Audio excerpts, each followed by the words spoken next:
Maharashtra calling मध्ये तुम्हा सर्वांचं पुन्हा एकदा स्वागत. आपल्याला फोन आलाय, वीणा बोलतायत सिंधुदुर्गहून. बोला वीणा. हॅलो. हा बोला. मी मालवणहून बोलते. प्रथम तुम्हाला दोघांना नमस्कार. नमस्कार. माझा प्रश्न होता व्यवसाय संबंधी. माझ्या मिस्टरांचा व्यवसाय सोनार कामाचा आहे, म्हणजे सोनार काम करतात ते घरी. पेढी आहे आमची, पण ते हल्ली 5-6 वर्ष झाली चालतच नाही, अजिबात गिराईक नाही आणि पूर्ण आम्ही म्हणजे कर्जबाजारी झालो आहोत. त्यासाठी मला प्रश्न विचारायचा होता. वेळ देऊ का? डिटेल्स द्या ना, डिटेल्स. हॅलो. हा डिटेल्स द्या, डिटेल्स. हा 10/4/1959 विद्याधर हेदळकर नाव. विद्याधर. हा 10/4/1959 रात्री 9:05 मालवण. रात्री 9:05 मालवण. बरोबर. माझी देऊ का? नाही. व्यवसाय मिस्टर करतात ना. मिस्टर व्यवसाय करतात माझी. मिस्टरांसाठी विचारायचं होतं मला. व्यवसायामध्ये अडचण त्यामुळे फक्त मिस्टरांची आपल्याला पुरेशी आहे जन्मतारीख. नाही, तुमची गरज नाही आहे. मिस्टरांचा व्यवसाय करतो, मिस्टरांच्या दृष्टिकोनातून गरजेचं आहे. Okay okay okay.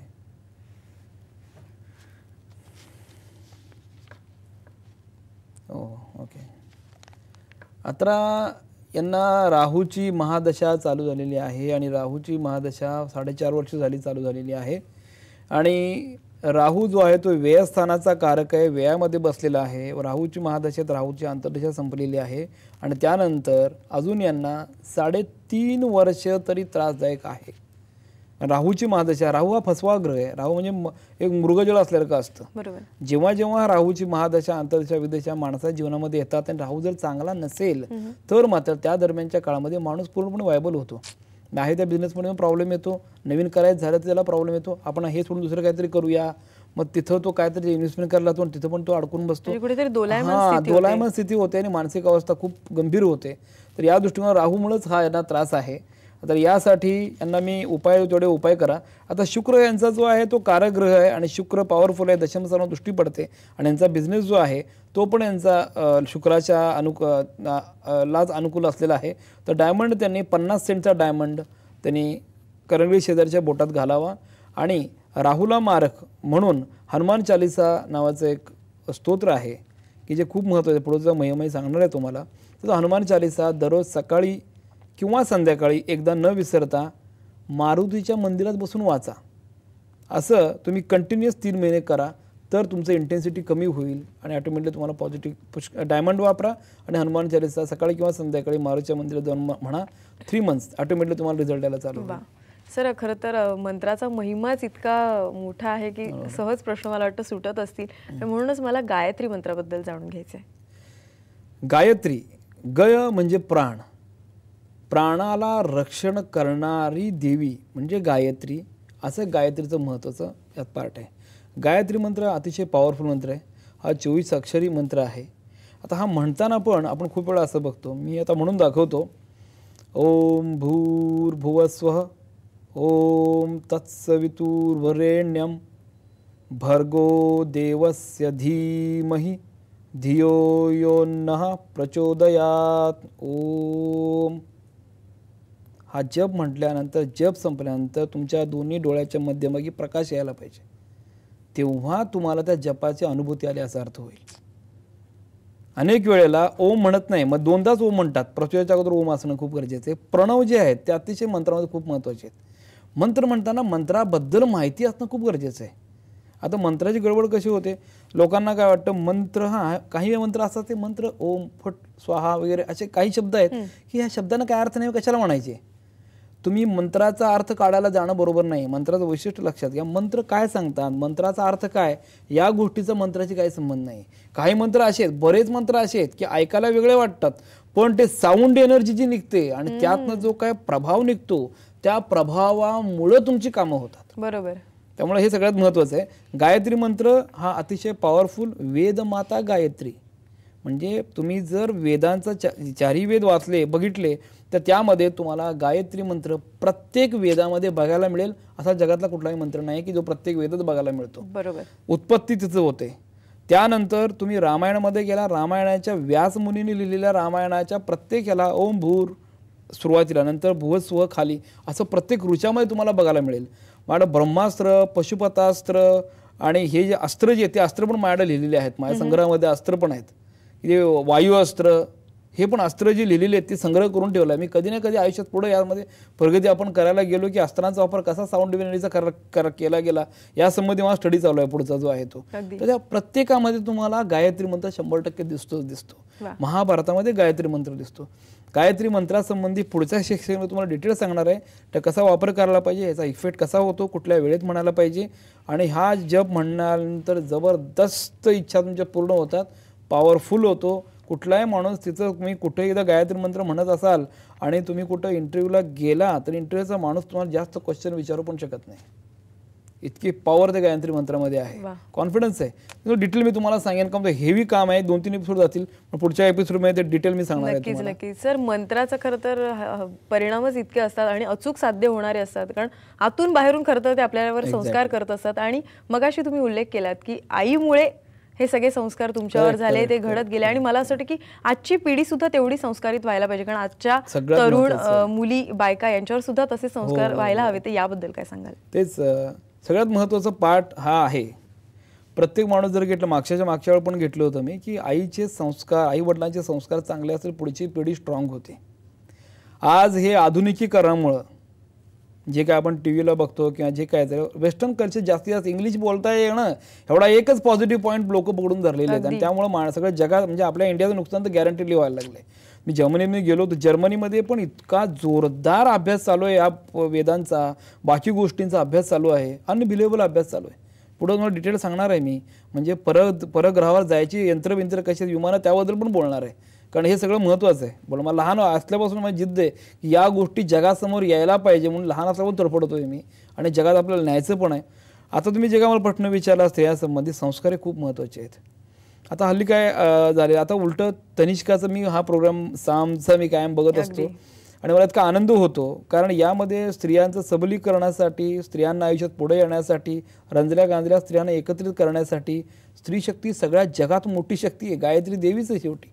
ज्या देवताचा विचार करतो, अनेक देवांनी पण स्त्रीच्या शक्तीला कायम आदरच दिलेला आहे. तर या स्त्रियांमुळे संस्कार घडत असतात, आणि स्त्रिया चांगल्या स्ट्रॉंग करण्यासाठी आणि त्यांचं मानसिक बल वाढवण्यासाठी, स्वतःच्या पायावर बनवण्यासाठी जे काय साम टीव्हीमुळे, तनिष्कामुळे चाललेलं आहे, त्याबद्दल त्यांचं मी आभारच मानतो. मला खूप आनंद वाटतो त्याबद्दल.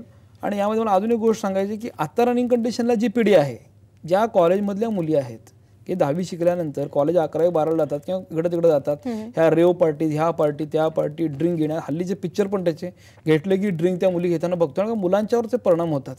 आई वडील पण पिक्चर बघतात, मुली टीव्ही बघतात, मुलं पण बघतात.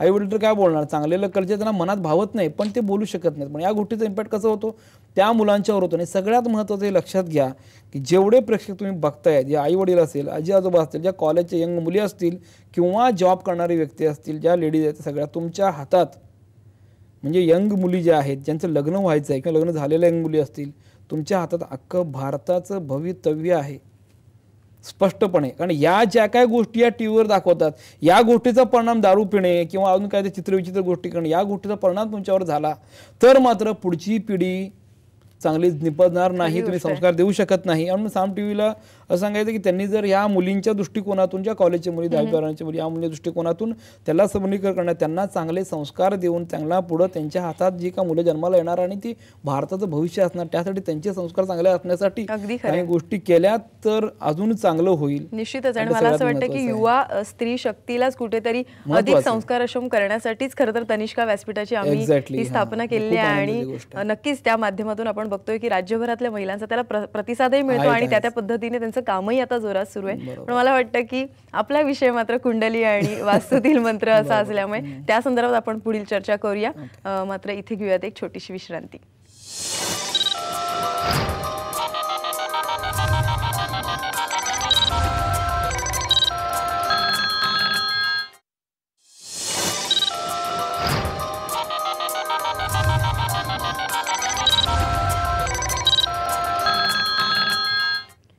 महाराष्ट्र कॉलिंगमध्ये तुम्हा सर्वांचं पुन्हा एकदा स्वागत. कुंडली आणि वास्तूतील मंत्रशास्त्र या विषयावर आज आपण चर्चा करतोय. आपल्यासोबत आहेत पंडित श्री शिवकुमार श्री सर टाकळकर म्हणून आहेत पुण्याहून. त्यांना तुमची जी काही अनुभूती आली आहे ते आज आपल्याशी ते शेअर करणार आहेत. बोला टाकळकर. हा नमस्कार, मी टाकळकर म्हणून बोलतो. नमस्कार. नमस्कार.